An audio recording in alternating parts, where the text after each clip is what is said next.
Friends, विद्यार्थी मित्रांनो, आजच आपली राज्यसेवा पूर्व परीक्षा 2024 पार पडलेली आहे. त्यामध्ये आयोगाचा जो पॅटर्न आहे दरवर्षीप्रमाणे विज्ञानाचे या ठिकाणी क्वेश्चन आयोगाने विचारले होते. आज या 20 प्रश्नाचं त्या ठिकाणी आपण थोडक्यामध्ये अॅनालाइज आणि याचे संभाव्य उत्तर काय असू शकतात त्या ठिकाणी सांगणार आहे. 20 प्रश्नाचा जेव्हा विचार करतोय तर 20 पैकी किती प्रश्न जमायला पाहिजे. सर्वसाधारण ज्या विद्यार्थ्याचा अभ्यास आहे तो ट्रेंडनुसार आपण अभ्यास करतो, तर 14 ते 15 क्वेश्चन त्या ठिकाणी विद्यार्थ्यांना जमला पाहिजे, ज्याचा सर्वसाधारण अभ्यास आहे. अशा प्रकारचा हा पेपर आपल्याला बघायला भेटतो. काही प्रश्न तर एकदम इझी लेवलचे होते. एक दोन प्रश्न असे आहेत की ज्यामध्ये फॅक्च्युअल कंटेंट माहिती असणं गरजेचं आहे आणि त्या एक्झामच्या फॉर्मेटमध्ये तुम्हाला जर तो प्रश्नाचं उत्तर आठवलं तर तो क्वेश्चन जमेल. अशा प्रकारचे पण 2-3 क्वेश्चन आपल्याला बघायला भेटतात. चला मग त्या ठिकाणी आपण प्रश्नांचं अनालिसिस करू अगदी थोडक्यामध्ये. सविस्तर याच्याबद्दल आपण चर्चा करू. तुर्तास फक्त कोणत्या प्रश्नाचं संभाव्य उत्तर काय असू शकतं त्याची आपण चर्चा करणार आहे. एकूण 20 प्रश्न आहेत. त्यामध्ये क्वेश्चन नंबर 51 त्या ठिकाणी सेट डी आहे माझ्याकडे. जो आहे त्यानुसार प्रश्नांचं उत्तर बघू शकता. सेट डी क्वेश्चन नंबर 51 तुम्ही बघू शकता की खालीलपैकी कोणते वाक्य चुकीचे आहे. काही प्रश्न असे आहेत त्या ऑप्शन मध्ये आपण इलिमिनेशन मेथडने सुद्धा प्रश्न सॉल्व्ह करू शकतो. चुकीचं आहे बोललेलं आहे. तर अणुकेंद्रक हे प्रोटॉन व न्यूट्रॉन बनलेलं असतं, तर हे बरोबर आहे. प्रोटॉनवर त्या ठिकाणी धन प्रभार असतो, बरोबर आहे, पॉझिटिव्ह चार्ज असतो. इलेक्ट्रॉनवर त्या ठिकाणी ऋण प्रभार असतो, तो पण बरोबर आहे. न्यूट्रॉन त्या ठिकाणी काय असतो, कोणत्याही प्रकारचा चार्ज न्यूट्रॉनवर नसतो. पण इथं धन प्रभार असतो असं बोललेलं आहे. म्हणजे हे वाक्य काय झालं, चुकीचं झालं. मग वाक्य कोणतं आहे, चौथं वाक्य. म्हणजेच फक्त 4 हे ऑप्शन नंबर 4 करेक्ट असेल. तो इझी लेवलचा प्रश्न आहे. एमपीएससीचा म्हणजे अभ्यास जरी नाही करत असाल तुम्ही तरी हा प्रश्न त्या ठिकाणी जमला पाहिजे. त्यानंतर आपण नेक्स्ट क्वेश्चन बघू. वर फेकलेल्या कणांची गती 0 असते, परंतु त्याचे त्वरण किती असते असं बोल असते किंवा असू शकते. A particle throne up has 0 velocity. एखादी पार्टिकल जेव्हा आपण वर फेकतोय तर त्याची व्हेलॉसिटी 0 असू शकते, पण त्या ठिकाणी त्याचं ऍक्सेलरेशन म्हणजे ऍक्सेलरेशन ड्यू टू ग्रॅव्हिटी किती असतं असं विचार. बघा, आपण हा सुद्धा टॉपिक जेव्हा मोशन हा टॉपिक शिकतोय तर मोशन या टॉपिक मध्ये आपण हे शिकत आहे. जेव्हा एखादी वस्तू आपण वर फेकतोय तर काय होत असतं, त्या वस्तूचा वेग म्हणजे व्हेलॉसिटी काय होत असते, कमी होत असते. व्हेलॉसिटी मध्ये चेंज होतोय. व्हेलॉसिटी म्हणजेच acceleration due to gravity. Velocity कमी कमी कमी होईल, व्हेलॉसिटी त्या ठिकाणी 0 होऊ शकते. पण त्या ठिकाणी एक गोष्ट मात्र कॉन्स्टंट असतं, ते म्हणजेच काय, ऍक्सेलरेशन ड्यू टू ग्रॅव्हिटी. म्हणजेच त्वरण किती असतं, तर ऍक्सेलरेशन ड्यू टू ग्रॅव्हिटी, आकर्षण त्वरण. ऑप्शन नंबर 3 बरोबर आहे. ओके, नेक्स्ट आपण बघू क्वेश्चन नंबर 53. खालील विधाने सत्य की असत्य ओळखा. आता इथे सत्य कोण आहे आणि असत्य कोण आहे त्या ऑप्शन नुसार आपल्याला जायचं आहे. काय सांगितलेलं आहे, आवाजाच्या प्रसारणासाठी माध्यमाची गरज असते, म्हणजे ध्वनीच्या प्रसारणासाठी माध्यमाची गरज असते. यस, मीडियम लागतो. परत परत याच टॉपिकवर प्रश्न बघायला भेटतात. Okay, for propagation of sound medium is necessary, बरोबर आहे. वारंवारतेचं युनिट हे त्या ठिकाणी काय आहे, frequency of sound is hertz. Okay, स्पीडचं जे या ठिकाणी फ्रिक्वेन्सी आहे, फ्रिक्वेन्सीचं जे युनिट आहे ते त्या ठिकाणी काय बघायला भेटतं, हर्ट्स बघायला भेटतं. हे सुद्धा बरोबर आहे. आणि आवाजाची तीव्रता मोजण्यासाठी डेसिबल हे वापरतो, म्हणजे 1 2 3 ही विधानं काय आहेत, बरोबर आहेत. त्यामुळं त्यामुळं आपल्याला येईल ऑप्शन नंबर 1 1 2 3 विधाने काय आहेत, बरोबर आहे. नंबर 1 करेक्ट आहे. हे तिन्ही क्वेश्चन सर्व विद्यार्थ्यांना जमले पाहिजे असे 3 प्रश्न होते. त्यानंतर क्वेश्चन नंबर 54 बघू शकतो आपण. खालीलपैकी कुठे बर्नौलीज समीकरण वापरू शकता. हे फ्लुइड आहेत पोरांनो, त्या ठिकाणी व्हेलॉसिटी आणि प्रेशरचं रिलेशन असतं. बर्नौलीज इक्वेशन राज्यसेवा 2023 मध्ये विचारलं होतं. आता प्रश्न काय विचारला की बर्नौलीज इक्वेशनचा वापर आपण कुठं करू शकता. तर याचा आन्सर तुम्हाला बघा, ज्या ज्या ठिकाणी व्हेलॉसिटी आणि प्रेशरचं रिलेशन येत असतं त्याला की व्हेलॉसिटी मध्ये होतो, व्हेलॉसिटी की प्रेशर मध्ये चेंज होत असतो. कायनेटिक एनर्जी वगैरे सर्व गोष्टी ज्या आहेत ते त्या ठिकाणी बर्नौली समीकरणामध्ये आपल्याला समजतं. तर याचा आन्सर जर बघायला भेटलं तर वेंचुरी पंप आहे, त्याचबरोबर स्पीड ऑफ इफ्लक्स आहे आणि ॲस्पिरेटरी पंप आहेत. त्यामध्ये फ्लुइड जे आहेत, फ्लुइड म्हणजे त्या ठिकाणी लिक्विड असेल किंवा त्या ठिकाणी गॅसेस आहे, तर त्याच्याबद्दल त्या ठिकाणी बर्नौली समीकरण काय होत असतं, उपयोगी येतं. म्हणजे 1, 2, 3 हे तिन्ही ठिकाणी म्हणजे वरीलपैकी कोणतेही नाही, उपयोग होत नाही असं विचारलेलं आहे. या तिन्ही ठिकाणी उपयोग होतोय म्हणजे ऑप्शन काय असेल, ऑप्शन नंबर 4. 54चं 4 असेल. त्यानंतर आपण लगेच पुढे जाऊ क्वेश्चन नंबर 55. ओके, ठीक आहे. हा एखादी क्वेश्चन आहे की ज्यांना थोडासा फॅक्च्युअल क्वेश्चन आहे, एक्झॅक्टली व्हॅल्यूज माहिती नसते. खोलीतील तापमान खोलीतील तापमान म्हणजे त्या ठिकाणी रूम टेम्परेचरला, टेम्परेचरला त्या ठिकाणी वस्तूद्वारे उत्सर्जित होणारे ते औष्मिक प्रारणासाठी, औष्मिक प्रारण म्हणजेच काय, त्या ठिकाणी थर्मल रेडिएशन, औष्मिक उत्सर्जित होणाऱ्या औष्णीय प्रारणासाठी महत्वपूर्ण योगदान तरंगलांबीचे किती असते. इंग्लिशमध्ये जाऊ शकता, at room temperature what is the contribution wavelength for the thermal radiation emitted by body. तर याची व्हॅल्यू जेव्हा बघतो आपण, तर याची व्हॅल्यू आहे त्या ठिकाणी एक्झॅक्टली आपण बघितलं तर 9.6 मायक्रोमीटर हे तुम्हाला एनसीईआरटी मध्ये व्हॅल्यू बघायला भेटते. 9.6 मायक्रोमीटर. 9.6 मायक्रोमीटर म्हणजेच किती त्या ठिकाणी 9550 नॅनोमीटर. 9550 नॅनोमीटर म्हणजे ऑप्शन कोण येईल, ऑप्शन नंबर 55चा ऑप्शन त्या ठिकाणी 2 येणार. ओके, नेक्स्ट क्वेश्चन आपण बघू. Question number 50. खालीलपैकी कोणते तरंगलांबी पदार्थाचे स्फटिक आंतररचना म्हणजेच क्रिस्टल स्ट्रक्चर ऑफ मटेरियल, जे मटेरियल आहेत त्याचं जे क्रिस्टल स्ट्रक्चर आहे त्या अभ्यासनासाठी वापरतात असं विचारलेलं आहे. खालीलपैकी कोणती वेवलेंथ किंवा कोणत्या वेव्हचा वापर केला जातो, तर त्या ठिकाणी एक्स रेचा वापर केला जातो. क्वेश्चन नंबर 50 ऑप्शन आहे. नेक्स्ट आहे क्वेश्चन नंबर 57. कोणत्या विभागातील वनस्पतींना वनस्पतीतील उभयचर असे बोलले जातात. Plant, amphibians of plant. Okay, normal question आहे आणि बरेच वेळेस आयोगाने विचारलेला आहे. तर त्या ठिकाणी काय होत असतो, Bryophyta. Bryophyta. Okay, simple question होता एकदम. आताचा पहिल्याचे 3 क्वेश्चन आणि हा एक चौथा क्वेश्चन एकदम त्या ठिकाणी सिंपल होता. 7 जे क्वेश्चन झाले तर 7 क्वेश्चन पैकी तुम्हाला 4 क्वेश्चन जमलेच पाहिजे मिनिमम. तरी तुम्हाला ते रेडिएशनचा क्वेश्चन जमला नाही तरी ठीक आहे, एक्सरेचा एक जमला पाहिजे, म्हणजे 4 क्वेश्चन तुम्हाला जमले पाहिजे होते. 58 नंबरचा क्वेश्चन बघू शकतो आपण. नंबर 58. स्टेडन आणि श्वान यांच्या पी सिद्धांताबाबत खालीलपैकी कोणते विधाने आहेत. सेल थिअरी बद्दल विचारलेला आहे. सेल थिअरी कोणी दिलेली, आणि श्वान यांनी सेल थिअरी. आणि श्वान यांच्या सेल थिअरी बद्दल जेव्हा बोलू आपण तर आपल्याला समजतं की कोणते सजीव जे आहेत, वनस्पती असू द्या किंवा प्राणी असू द्या, ते कशापासून बनलेले आहेत, वनस्पतीपासून बनले. सर्व सजीव एक किंवा अनेक आहे. Cell is a structural and fundamental unit of life. हे करेक्ट आहे. नवीन पेशी पूर्वी अस्तित्वात असलेल्या पेशीपासून तयार होत. आधी नवीन पेशी काय होत असते, पूर्वी असलेल्या पेशीपासून तयार होत असते. हे जे आहे ते त्या ठिकाणी आपल्याला बघा, पेशी परिवर्तनाचा सिद्धांत. हा कोणता सिद्धांत आहे, परिवर्तनाचा सिद्धांत. परिवर्तनाचा सिद्धांत हा कोणी मांडलेला आहे, तो आहे रुडॉल्फ विर्चो.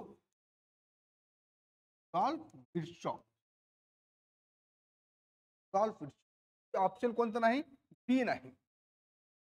ओके, म्हणजे बी नसणारा ऑप्शन आपण या ठिकाणी बघू शकतो. म्हणजे या ठिकाणी बी नाही, नाही. त्या ठिकाणी ए करेक्ट आहे, सी करेक्ट आहे आणि डी करेक्ट आहे. म्हणजे ऑप्शन नंबर 3. म्हणजे इथं इलिमिनेशन मेथडनं तुम्ही हे दोन करेक्ट, दोन आन्सर त्या ठिकाणी जे आहेत ते इलिमिनेट करू शकता. आणि कोणतं बरोबर आहे असं बोललेलं आहे, ते बरोबर आहे. तर ती बरोबर नाही म्हणजे वरील पैकी सर्व बरोबर आहेत हे सुद्धा ऑप्शन काय होतं असतं, इलिमिनेट होतं. म्हणजे A C D option number 3 correct आहे. Question number 58. इलिमिनेशन मेथडनं क्वेश्चन सॉल्व्ह करू शकता. बघा क्वेश्चन नंबर 59.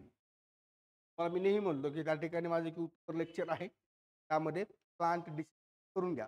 परत परत आयोग त्या ठिकाणी तिथून प्रश्न विचारतं. आता प्रश्न काय विचारला, इफ लाईट ऑफ व्हीट, त्यावर सुद्धा प्रश्न होता व्हीटवर एंजियोना टिटिक त्या ठिकाणी या निमॅटोडामुळे त्या ठिकाणी कोणता डिसीज होतोय असं विचारलं होतं.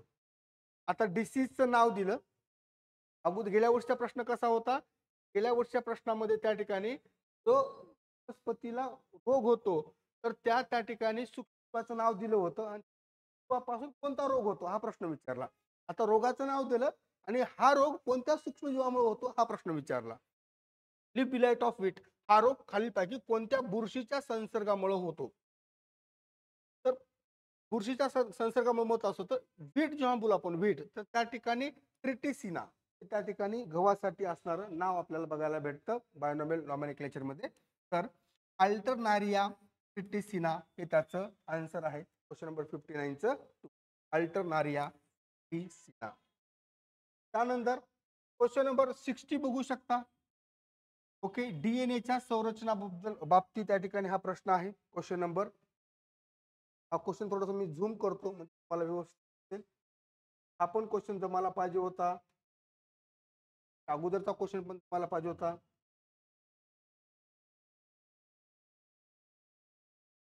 डीएनए ची रचना जी आहे हे त्या ठिकाणी काय डबल हेलिक्स आहे, डबल हेलिक्स आहे आणि ते कशापासून बनलेले आहे, न्यूक्लियोटाइडच्या साखळ्यापासून बनलेले आहे. एकदम विशेष एकदम निवांत त्या ठिकाणी आपण डीएनए रचना क्लासमध्ये शिकलेली आहे. डबल हेलिक्स, नायट्रोजन बेस कसा असतो, शुगर मॉलिक्यूल कोणता असतो, हे सर्व गोष्टी त्यांच्यामध्ये बॉन्ड कोणता असतो आपण खूप पुढचं पण गोष्टी अभ्यास करून ठेवलेल्या आहेत. तर आयोगानं सिंपल क्वेश्चन विचारला तर कोणत्या न्यूक्लियोटाइडच्या साखळ्याने बनलेले आहेत, हे बरोबर आहे. न्यूक्लियोसाइड नाही तर न्यूक्लियोटाइड आहेत, म्हणजे हे बी चुकीचं आहे. या दोन साखळ्या एकमेकापाशी अशा रीतीने जोडलेल्या आहेत की ॲडेनिन, बघा ए नेहमी कोणाला जोडलेला असतो, टी ला, ॲडेनिन नेहमी थायमिनला जोडलेला असतो आणि सायटोसिन त्या ठिकाणी गॉनाईनला जोडलेला असतो. हा मी त्या ठिकाणी तुम्हाला तरी वेळेस टेस्ट सिरीज मध्ये सुद्धा तुम्हाला मी हा क्वेश्चन टाकलेला आहे. म्हणजे ए आणि बी कसे आहेत, बरोबर आन्सर आहेत. ए आणि बी बरोबर आहेत आणि ए आणि बी म्हणजे त्या ठिकाणी संयुक्तिक आहेत एकमेकाला. ए आणि बी, ए आणि सी, ए आणि सी संयुक्तिक आहेत म्हणजे ऑप्शन नंबर 3 करेक्ट आहे. 3 करेक्ट आहे. बघा तुम्ही या ठिकाणी क्वेश्चन तुमचे बरोबर येत आहेत. कमेंट करून सांगायचं आहे लेक्चर मध्ये की तुमचे त्या ठिकाणी 20 पैकी किती क्वेश्चन बरोबर येत आहेत. खालीपैकी कोणते प्राणी एका वर्गातील आहेत. Okay, belongs to same class, लक्षात द्या. त्या ठिकाणी हे नाव बघा, याच्यामध्ये ओळखीचे कोणते वाटतात तुम्हाला मी सांगतो की प्रिस्टिस पण ओळखीचा असला पाहिजे, लिहून देत असतो क्लासमध्ये आहे. हिपोकॅम्पस आहे आणि इक्थिओफिस, हे तिन्ही पण तुम्हाला या ठिकाणी नोटबुक मध्ये नाव बघायला भेटतील. आता यामध्ये इक्थिओफिस जो आहे तो त्या ठिकाणी कोण आहे, तो आहे लिम्बलेस अँफिबियन्स. तो आहे लेस अँफिबियन्स आहे, लिम्बलेस अँफिबियन्स. आणि हिपोकॅम्पस कोण आहे तर त्या ठिकाणी मत्स्यवर्ग प्राणी. येस, म्हणजे हे हिपोकॅम्पस आणि इक्थिओफिस एका ठिकाणी येऊ शकत नाहीत. हिपोकॅम्पस इक्थिओफिस, हिपोकॅम्पस इक्थिओफिस हा कॅन्सल, हा कॅन्सल, ठीक आहे. इक्थिओफिस हिपोकॅम्पस येऊ शकत नाही. ऑप्शन नंबर कोणता झाला बघा, हेच राहील हिपोकॅम्पस. 4 नंबर 4, ह्याला सुद्धा तुम्ही इलिमिनेशन मेथडनं हा क्वेश्चन सॉल्व्ह करू शकता. ओके, म्हणजे 25% 30% जरी नॉलेज असेल तरी प्रश्न काय 100% जमला पाहिजे. ओके, हा एक क्वेश्चन आहे बघा. आता काही लोक सांगतात की हा, काही लोकांना माहिती असतं नसतं, हे फॅक्च्युअल क्वेश्चन आहे. हिरोईन नावाचा जो अंमली पदार्थ आहे, हिरोईन, ठीक आहे, तयार करण्यासाठी कोणत्या वनस्पतीचा अर्क वापरला जातो तर त्या ठिकाणी खसखसीचं झाड आहे, कॉफी प्लांट हे त्याचं आन्सर येतं. Question number 61, question number 62. Next आपण घेऊ, खालीलपैकी कोणते विधान सत्य आहेत. तर मानवी शरीरामध्ये एकूण 206 हाडं असतात. नेहमी लेक्चरमध्ये सांगतो 206 हाडं मोजून दाखवतो असं बोलत असतो. 206 हाडं असतात. हे नंबर तर बरोबर, एकदम सिंपल क्वेश्चन आहे. तर या ठिकाणी मणके आणि चेहऱ्यातील जे हाडे आहेत ते अनियमित, अनियमित म्हणजे इरेग्युलर आहेत. कसे आहेत, इरेग्युलर. टाइप्स ऑफ बोन मध्ये आपण बोलतो long bone, short bone, okay, flat bone, irregular bone. तर मणक्यामधील बोन कसे असतात? इरेग्युलर असतात, हे बरोबर आहे. आणि फेस जो आहे फेशियल बोन, तर फेशियल बोन मध्ये पण त्या ठिकाणी इरेग्युलर बोन आहेत, त्याचबरोबर फ्लॅट बोन पण आहेत. पण पूर्णच्या पूर्ण त्या ठिकाणी फेशियल बोन जे आहेत, चेहऱ्यामधील हाडं जे आहेत, पूर्णच्या पूर्ण इरेग्युलर नाहीत, अनियमित नाहीत. त्यामुळे याच्यामध्ये मला कुठतर डाऊट येतं.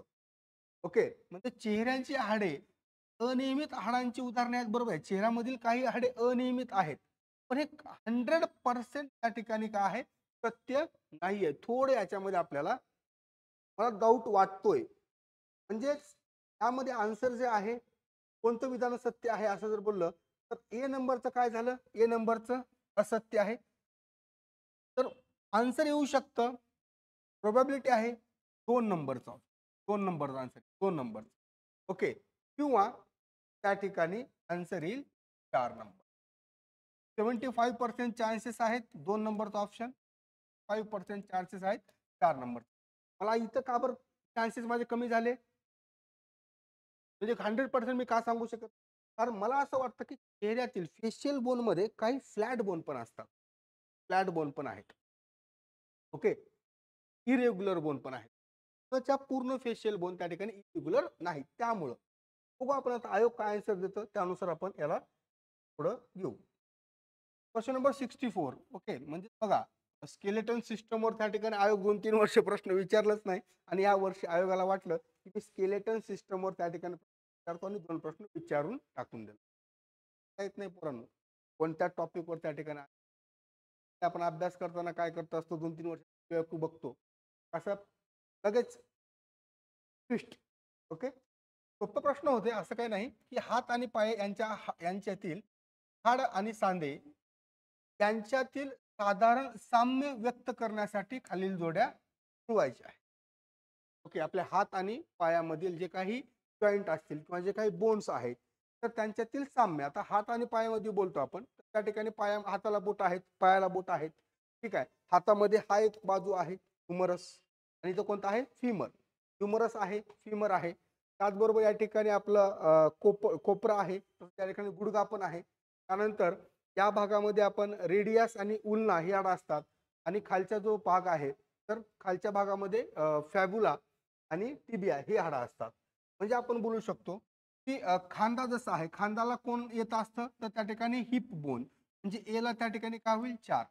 ह्युमरसला कोण येत असतं, त्या ठिकाणी फिमर, कोपर गुडघा, आणि रेड्युला आणि अल्ना त्याला कोण येत असतं? टिप्टो, आणि च काय तर 4. च 4 असणार, एकच ऑप्शन आहे. एकदम सिंपल क्वेश्चन होता हा, काहीच प्रॉब्लेम नव्हता हा क्वेश्चनला. साधं जरी त्या ठिकाणी मराठीमध्ये वाचलं असतं, क्वेश्चन येतो. खालीलपैकी कोणत्या समस्थानिकाला जड हायड्रोजन असं बोललं जातं? तर ड्यूटेरियम. ट्रिटियम पण आहे, पण त्या ठिकाणी ड्यूटेरियमला काय बोललं जातं? जड हायड्रोजन असं बोललं जातं. हार्ड वॉटर जेव्हा बोलतो आपण, हार्ड वॉटर म्हणजेच काय? टी आणि याला हार्ड वॉटर का बोललं जातं? जड पाणी का बोललं जातं? कारण याच्यामध्ये कोण आहे? ड्यूटेरियम आहे, म्हणून त्याला जड पाणी आपण बोलतो. तर ड्यूटेरियम हे त्या ठिकाणी आन्सर येतं. फक्त खालीलपैकी कोणत्या धातूच्या जोडी किंवा जोड्या त्यांच्या खनिजापासून वेगळं काढण्यासाठी सायनाइड जटिल सायनाइड जटिल आयनन द्रावणाचा वापर केला जातो? त्याचं 100% जे माहिती आहे मला, तो कोण आहे? गोल्ड आहे, गोल्ड, एयू. आणि एयू त्या ठिकाणी 2 ऑप्शन मध्ये आहे, ए आणि सी. ए आणि तर जे असं बोलू शकतो आपण, नोबल मेटल आहेत. नोबल मेटल म्हणजेच काय? त्या धातू त्या ठिकाणी सहजासहजी रासायनिक अभिक्रियेमध्ये हात घेत नाहीत. तर जेव्हा विचार करू, तर गोल्ड सोबत नेहमी कोण येत असतं? सिल्वर. त्यामुळे या ठिकाणी ऑप्शन कोणतं येत असतं? ए यू आणि एजी. यू आणि एजी, फक्त सी. त्या ठिकाणी आन्सर आहे 2. क्वेश्चन नंबर 67 बोलू शकतो, रासायनिक खताच्या अति वापरण्यामुळे शेत जमिनीत वाढलेल्या आम्लांचे, शेत जमिनीमध्ये काय वाढलं? ऍसिडिक मिडियम वाढलेला आहे, ऍसिडिक आम्ल गुणधर्म वाढलेला आहे. आम्लाचे उदासीकरण करायचं आहे. न्यूट्रलायझेशन रिएक्शन कधी होत असते? Acid plus base. आम्लासोबत कोणाची अभिक्रिया झाली पाहिजे? आम्लारीची अभिक्रिया करावी लागते. मग याच्यामध्ये आम्लारी कोण आहे बघू शकतो आपण. त्या ठिकाणी मिल्क ऑफ मॅग्नेशियम आम्लारी आहे. त्याची निवड अमोनियम हायड्रॉक्साईड हे तिन्ही पण का आहेत आम्लारी. बेस आहे. बेस काय करतो असतो ऍसिडला न्यूट्रलाइज करत असतो. हा म्हणजेच वरील पैकी सर्व हे ऑप्शन त्या ठिकाणी 67चं 4 येऊ शकतं. Question number 68 yes. हा प्रश्न आहे. ठीक आहे बाबा की असे काही प्रश्न आहेत, एक 2-3 प्रश्न आहेत. बर्नौलीज थेरमचा प्रश्न होता, तो एक मिस झाला तरी चालेल. हा एक प्रश्न आहे, तो जरी मिस झाला तरी चालेल. म्हणजे तेवढं काही मोठा इश्यू होत नाही. 20 पैकी 4 प्रश्न किंवा 5 प्रश्न जरी तुम्ही मिस केला तरी 15 प्रश्न तरी मिनिमम आला पाहिजे. तर चालतं असं काही. तेल आणि चरबीमधील असंतृप्तता मोजण्यासाठी वापरतात. अनसॅच्युरेशन मोजण्यासाठी त्या ठिकाणी आयोडीनची व्हॅल्यू वापरली जाते. हे त्याचं आन्सर आहे. खालीलपैकी रासायनिक अभिक्रियेचा कोणत्या प्रकारामध्ये मोडतो? क्वेश्चन आहे. रिॲक्टंट आहे. एका रिॲक्टंट त्या ठिकाणी 2 प्रोडक्ट झालं. कोणती अभिक्रिया आहे? अपघटन अभिक्रिया आहे. Decomposition reaction. Correct. Question number 70 कितीचा तरी प्रश्न विचारतं रासायनिक अभिक्रियेचा वेग, रासायनिक अभिक्रियेचा दर अवलंबून आहे. यस. तापमानावर अवलंबून आहे का? तापमानावर अवलंबून आहे पोरांनो. अवलंबून आहे. ओके. आणि सी असणारा इथे एकच पर्याय दिसतोय. कॉन्सन्ट्रेशनवर पण असतं आणि तापमानावर. Option number 3. अशा प्रकारे हा प्रश्न होता. तर हे विद्यार्थी लेक्चर जे इथपर्यंत शेवटपर्यंत बघितलेलं आहे त्यांनी त्या ठिकाणी सांगायचं आहे पैकी त्या ठिकाणी बरोबर येत आहेत. तर कसा वाटला हे सुद्धा त्या ठिकाणी नक्कीच अभिप्राय लेक्चरच्या कमेंट बॉक्समध्ये तुम्हाला द्यायचा आहे. Thank you so much.